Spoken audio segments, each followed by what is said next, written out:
In December, I spent the whole month, actually to an extension of January, in a town outside Nairobi for work.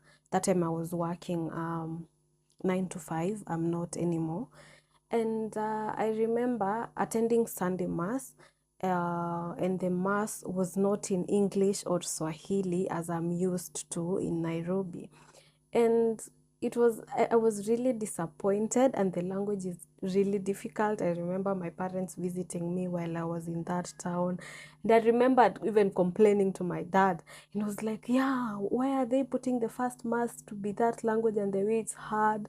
First mass should be in English or Swahili.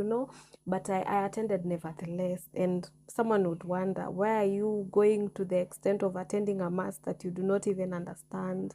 But listen, listened to the points to the end. I attended all the masses, and then Christmas came. So I was so excited to go for the Christmas Eve, because sometimes I was working every day. And so on Sundays, I was expected to be at work at 9. So most of the time, the mass would not end when like 10 minutes to 9 is the time comes to an end, because the mass was starting at around like 7:30 or 7:45, and usually mass takes like 2 hours on Sunday.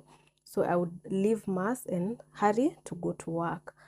And so Christmas Eve, I'm walking to church, and I remember praying, and I tell God, I really wish that today's mass it's not even on a Sunday, it's Christmas Eve. Please let it be in English or Swahili, please. And I remember in my heart, God rebuked me immediately, and He asked me, you are in people's land. Why do you want to control the language that the mass should be?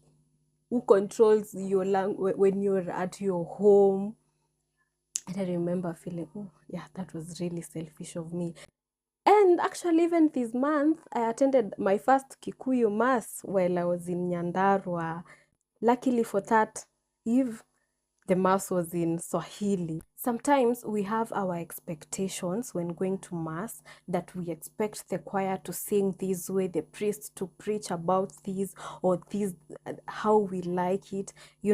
But the mass is not about you. It's not about me. It's about Jesus.